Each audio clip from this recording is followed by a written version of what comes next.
تمہارے پاس ہے، پراپرٹی ہے، زیور ہے، گاڑی ہے، رکشہ ہے، گٹکا ہے، جیب میں پان ہے، کچھ بھی چھپا کے رکھا ہوا ہے، سارا دے دو تو 2 آنکھوں کی نہیں 1 آنکھ کی بینائی لوٹا دوں گا.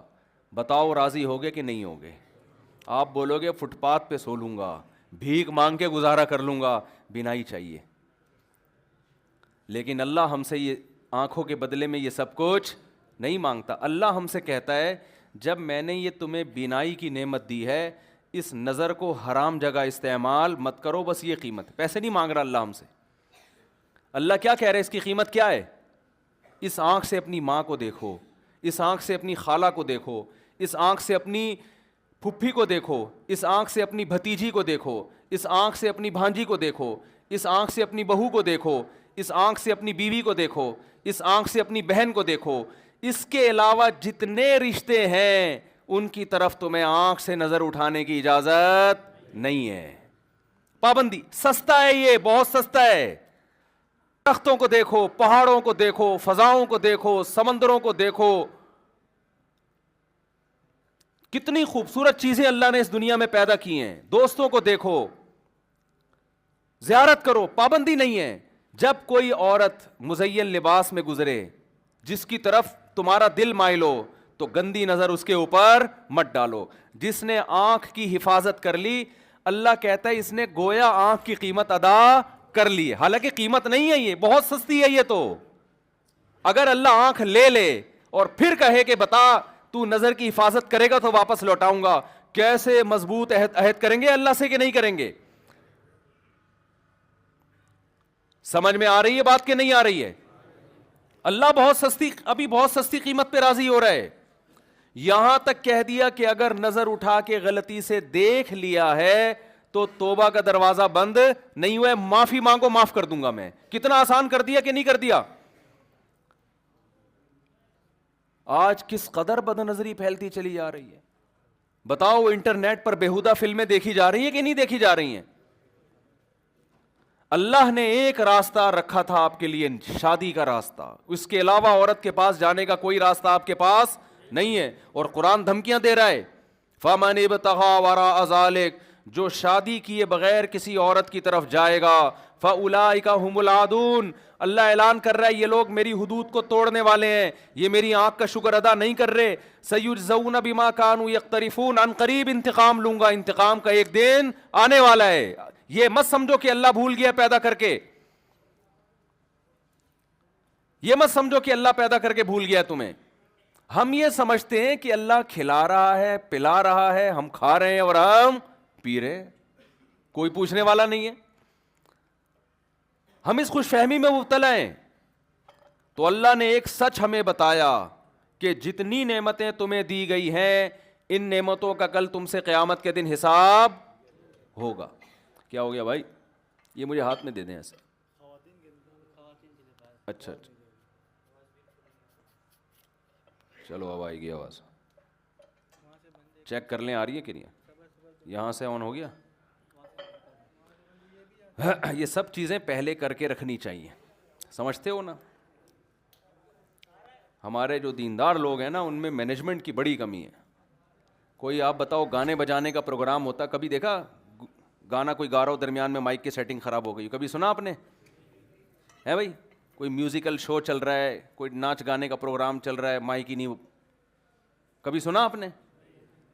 بیانات میں روزانہ یہی ہوتا ہے. کہیں بھی جاؤ بیان میں شروع میں کوئی اور مائک، پھر بیچ میں کوئی اور مائک، پھر مائک کی اپنی تقریر شروع ہو جاتی ہے، وہ بولنے لگتا ہے بیچ میں، پتہ ہی نہیں چل رہا ہوتا کہ میں بیان کر رہا ہوں یہ بیان کر رہا ہے. ایک پاگل آدمی تھا، بانسری نا منہ میں رکھی ہوئی اس کو نہیں پتا تھا یہ بانسری ہے، وہ سمجھا پائپ ہے.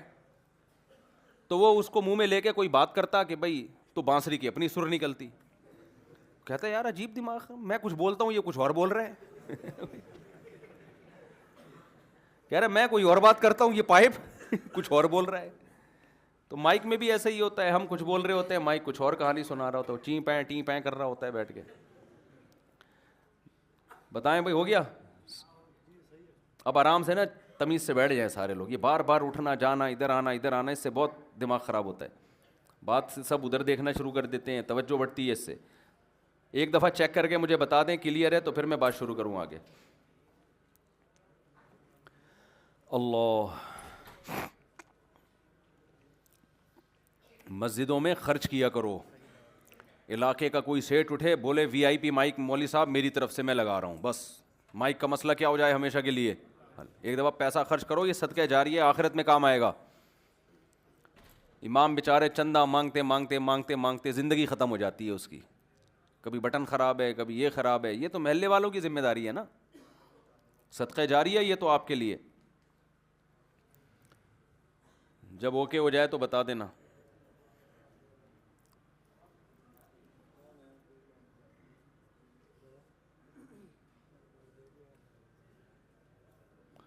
آپ کے بالوں کا اسٹائل بڑا خوبصورت ہے یار, لگ رہا ہے بہت چھوٹے کروا لیے آپ نے. اللہ لا الہ الا اللہ.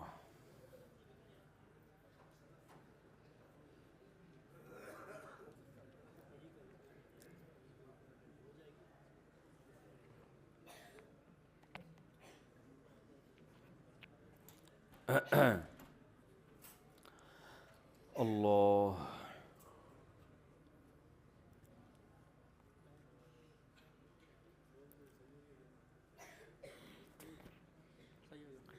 چلو بھائی بیٹھ جائیں مولوی صاحب, آرام سے بیٹھ جائیں, ایک جگہ ٹک کے بیٹھ جائیں. اب جو اٹھے گا نا اس کو ایلفی لگا دیں گے تاکہ بیٹھے تو پھر قیامت تک اٹھ ہی نہ سکے, وہ اس کی سزا ہے یہ. آرام سے نا بیٹھو. کوئی بہت ہی مجبوری ہو تو ایک الگ بات ہے, ایسا نہ ہو کوئی بیچارہ کوئی پیٹ میں درد ہو رہا ہے اٹھ کے جا رہا ہے آپ اس کو بٹھا دو پھر. تو میں یہ عرض کر رہا تھا, دیکھو بھائی اللہ نے ایک سچ کہا ہے کہ موت کے بعد زندگی ہے, یہ سچ کڑوا نہیں ہے. لیکن ایک اور سچ اللہ نے بتایا کہ موت کے بعد زندگی جب ہوگی تو وہ عیاشی والی نہیں ہے, اس میں تمہیں اعمال کا حساب و کتاب دینا پڑے گا. آنکھ کا حساب, یعلم خائنۃ الاعین, اللہ فرماتے ہیں میں آنکھوں کی خیانت کو جانتا ہوں. کمپیوٹر پہ جو فحش فلمیں دیکھ رہا ہے بتاؤ اس کی آنکھ خیانت کر رہی ہے کہ نہیں کر رہی ہے؟ جو یہ سمجھتا ہے کہ یہ آنکھ میں نے بنائی ہے, میری پراپرٹی ہے, وہ آنکھ کو جہاں چاہے استعمال کرے. لیکن جو یہ کافر سمجھتا ہے, تبھی وہ لوگ یہ فلمیں بناتے بھی ہیں بھیجتے بھی ہیں. مسلمان کو پتہ ہے کہ یہ آنکھیں میں نے نہیں بنائی, یہ اللہ نے بنائی ہیں, ان آنکھوں کو میں نے غلط استعمال نہیں کرنا. کان کس نے بنایا؟ یہ کیا کسی جاپان کی کمپنی میں بن کے آئے تھے جو ہمارے لگائے؟ یہ اللہ نے بنایا ہے.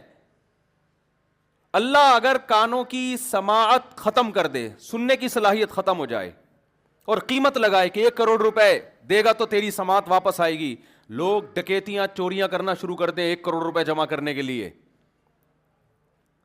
اللہ نے فری میں کان دے دیے, ماں کے پیٹ میں بنایا اور دنیا میں لانے سے پہلے کان یہاں فٹ کر دیے. کیسے سنتے ہیں؟ جو سائنسدان کان پہ تحقیق کر رہا تھا وہ غیر مسلم تھا. ہمارے فزکس کے استاد سے نویں کلاس میں, وہ انہوں نے ہمیں یہ واقعہ سنایا کہ جس نے کان پر تحقیق کی ہے نا, ایک بہت بڑا سائنٹسٹ, نام اس وقت میرے ذہن میں نہیں ہے, وہ غیر مسلم تھا.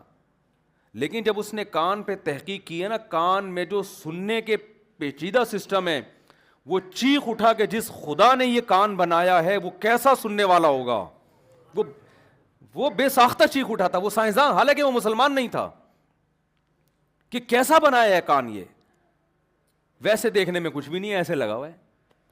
ہم سمجھتے ہیں یہ کان پکڑنے کے کام آتا ہے, جب کسی کے مروڑنے ہو تو اس کے کام آتا ہے, ہم یہ سمجھتے ہیں. تبھی ہم یہی کر رہے ہوتے ہیں کہ کان کو پکڑ کے کبھی ادھر گھما دیا کبھی ادھر گھما دیا.